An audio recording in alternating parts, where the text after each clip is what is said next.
Hey guys! Oh my goodness, happy Monday. I'm so excited to be here chatting with you.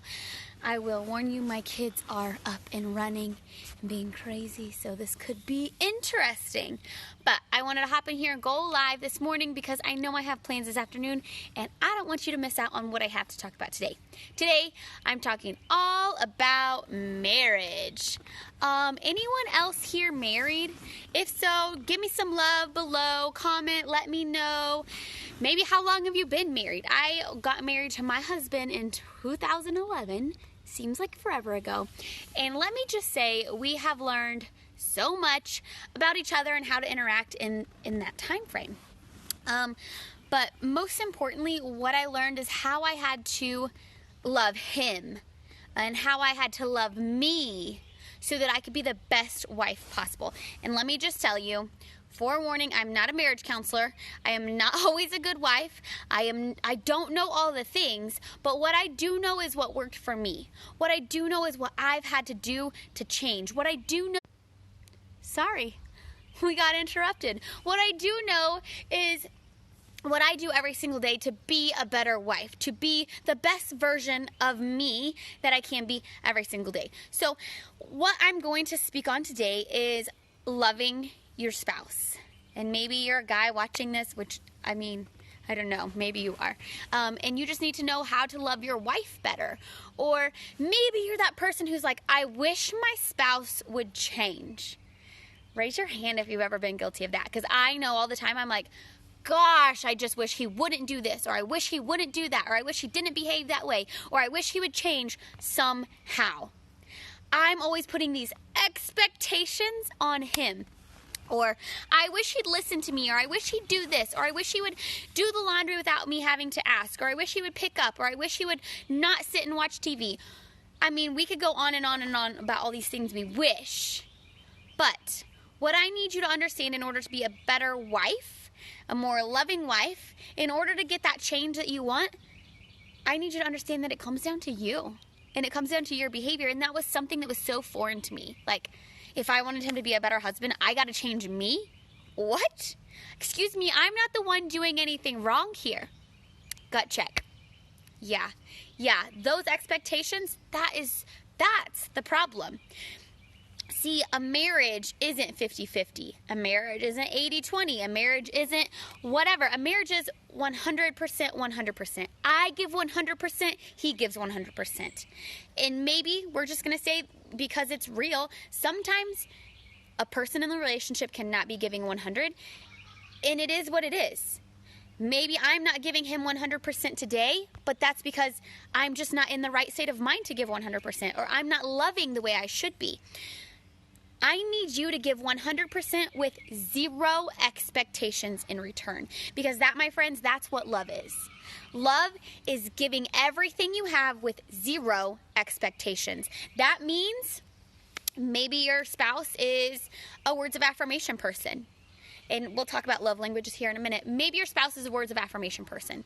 So what that means is I need you to give him affirmations, and I need you to cheer him on, and I need you to remind him how amazing he is with zero expectations. I need you to do it not because you want him to love you better, but because you want to be the best wife possible.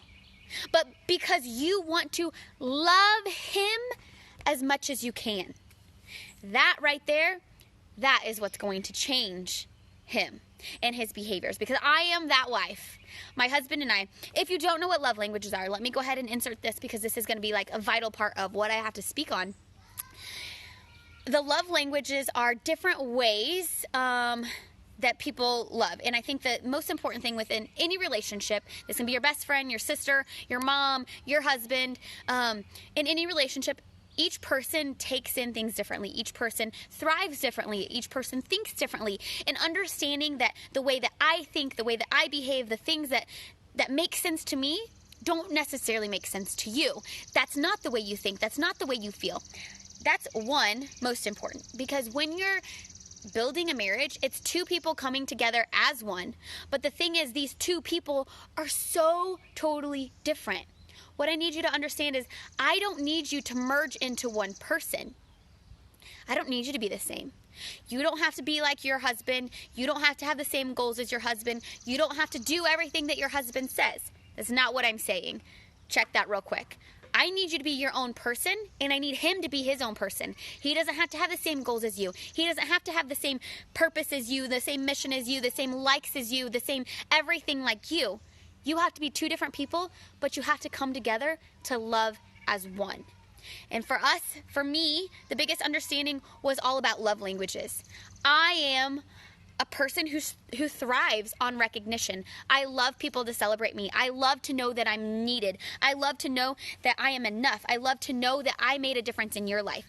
I love people telling me, thank you so much. I love people telling me, you matter.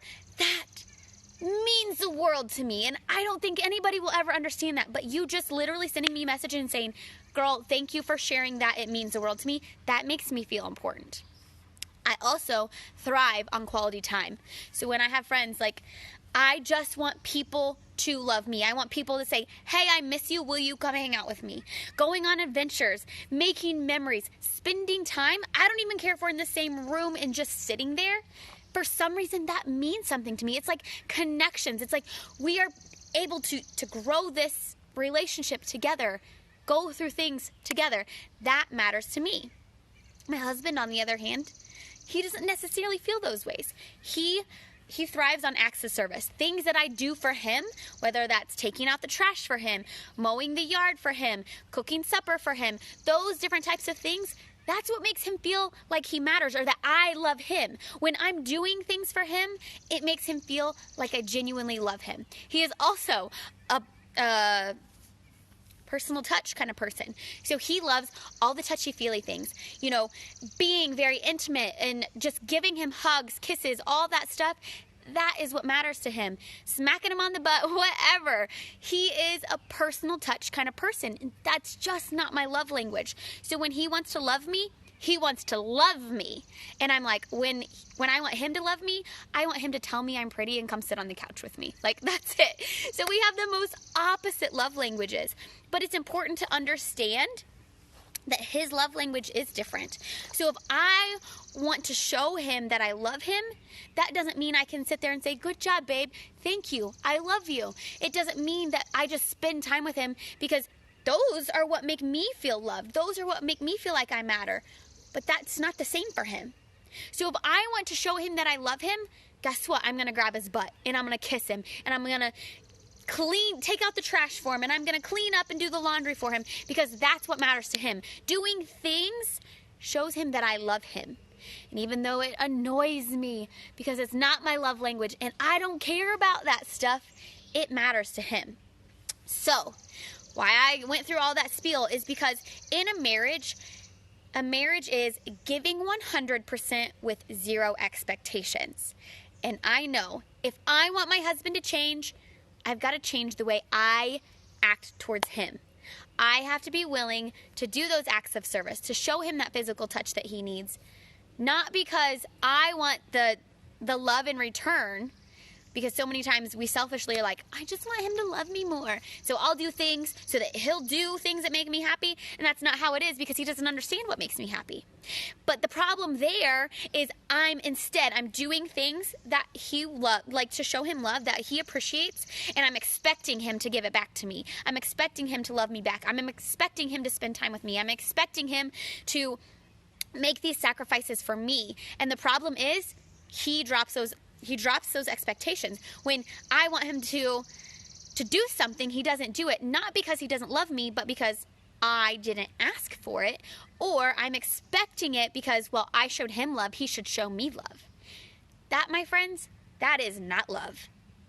That causes resentment, that causes hurt, that causes pain, and it starts this little bicker war back and forth.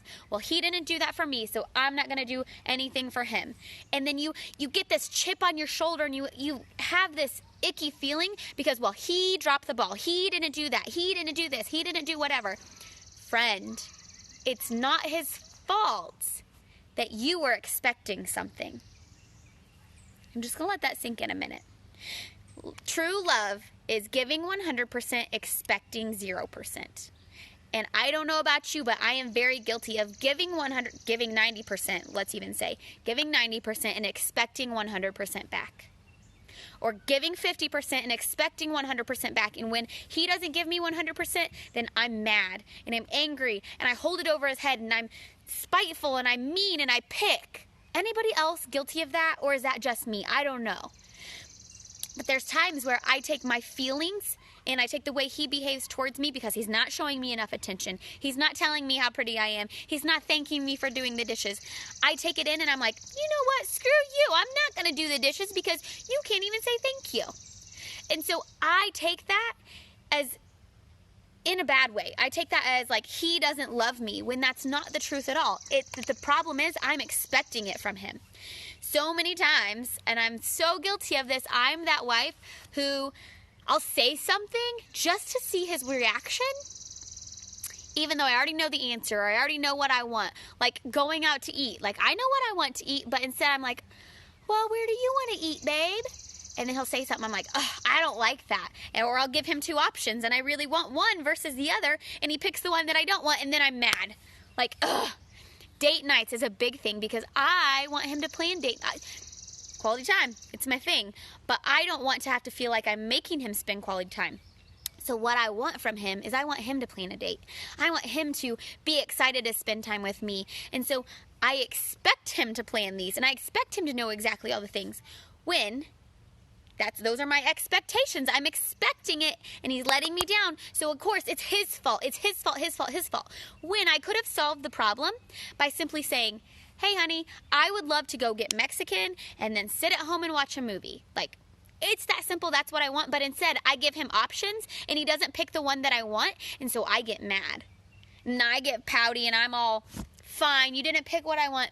Friends, your spouse, your best friend, your mama, whatever relationship you're in, they're not mind readers. And I think this is so important when it comes to spouse, like marriage, because so many times I want him to know what to do. I want him to know how to fix this. I want him to know why I'm angry or why I'm hurt or why I'm upset. That instead of just saying like, babe, it really hurt me when you made fun of me for doing this, or it really hurt me when you weren't willing to take out the trash, or it really hurt me when X, Y, and Z, instead of just simply saying, that hurt my feelings because, I expect him to understand why I'm hurting. I expect him to know exactly how to fix it. When I simply could say, like, you hurt my feelings, can you please, like, hug me and tell me you're sorry, and that will fix all of this? I am expecting 100%. But if I can share my feelings, I can communicate properly, well then friends, there are no problems because we're working through them. We're solving them together. We're communicating and we're building on that. And I will tell you right now, that will lift so much weight off of your shoulders if you're just willing to speak. And sometimes I know it's hard because you don't want to bring up what's wrong, or you don't want to bring your hurt feelings, or you don't want to say what upset you, because what if they judge you? What if they think you're dumb for being hurt? What if they think you're dumb for wanting X, Y, and Z? Honey, you are married to this person. That's what marriage is. It's what a relationship is. It's working together and fighting for each other no matter what. So, maybe you're that married person who's so guilty, or maybe even, heck, maybe you're a single person and you're dating around and you're talking to these people and you're giving these expectations. You're giving 50 to 100% and you're expecting 50 to 100% and they're letting you down. That will solve nothing. If you want love and you want to grow and you want to come together and make your marriage better, you need to give 100, expect 0. Give 100, expect 0. And let me just be very clear. If you are in a relationship that is abusive, that they are taking advantage of you, that they are not loving you the way you should be loved, I am not talking to you right now. 100%. There is a big difference in giving 100, expecting 0, and being taken advantage of, and letting someone control you. And we can go on, but that's a whole nother topic. That's not what I'm talking about. If that is you, and if you are struggling in those feelings of not being enough, and your spouse is genuinely neglectful and abusive, whether that's emotionally, whether that's physically, whether that's verbally, that's a whole different thing. And I need you to realize that you don't have to give, and then continue to abuse and abuse. I'm speaking just genuinely on relationships that aren't like that, but are easily like, I mean, just a relationship where somebody is actually loving you and actually trying to grow with you. So I just wanted to kind of put that in there because I see a lot of the times women and men taking abusive behavior and thinking that it's a them problem that they have to fix and they have to give 100 and expect 0. That's not what I'm talking about here. What I'm talking is just genuine relationships where two people are trying to grow together but they don't understand each other. You have to give 100%, 100% of love, 100% of your feelings and that understanding, and expect 0 in return. That's what makes relationship grow. That's what creates this beautiful bond between you two. And I will have more kind of marriage things that worked for me. But the biggest thing for me in this was realizing what I was expecting of my spouse, what I was expecting him to know, what I was thinking, to do for me, to say to me, all these things I was expecting of him. And I would do things for him, and I would wait around for that approval or for that pat on the back or for whatever, and then he wouldn't do it, and I would immediately get upset. And I would immediately be like, are you kidding me? He should know. But friends, he's not a mind reader. We have different love languages, and it's so vital for you to understand that. So if you've never dug into the love language quiz, definitely go check it out. I will go ahead and post a link to it in my bio. That way you have that. You can take that. And just kind of gut check yourself. Have you been loving 100% and expecting 0 in return? Because if not, what can you do differently? What can you do to change that dialogue? What can you do to love your spouse unconditionally? How can you be more communicative and talk through your problems? How can you share how you feel so that they understand when they hurt your feelings? Or even this, so many times they'll do something that we love and we don't tell them that.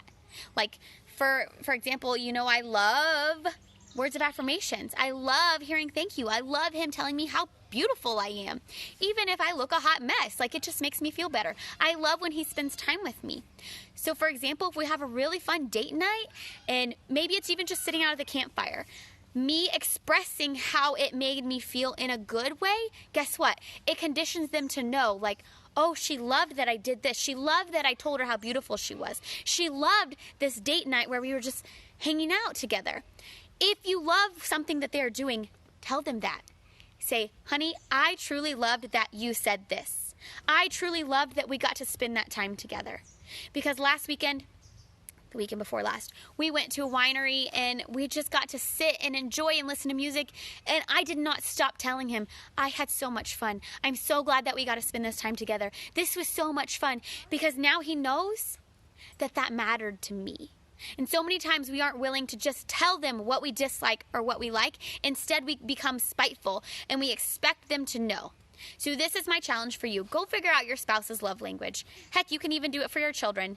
And then I want you to try practicing this week to have 0 expectations for them. And I want you to love without expectations. Right now, my kids are joining the party. It's going to be a hot mess. So I'm going to get off of here. If this spoke to you, if this was helpful for you before we dump the hammock, then please comment below. Oh, you have a bloody nose. Oh my goodness. Comment below. Share this live video. When I put up my post, go show me some love there. And as always, if you cannot catch this live, you'll be able to go back in my bio where the link to my YouTube is. So until next time, friends.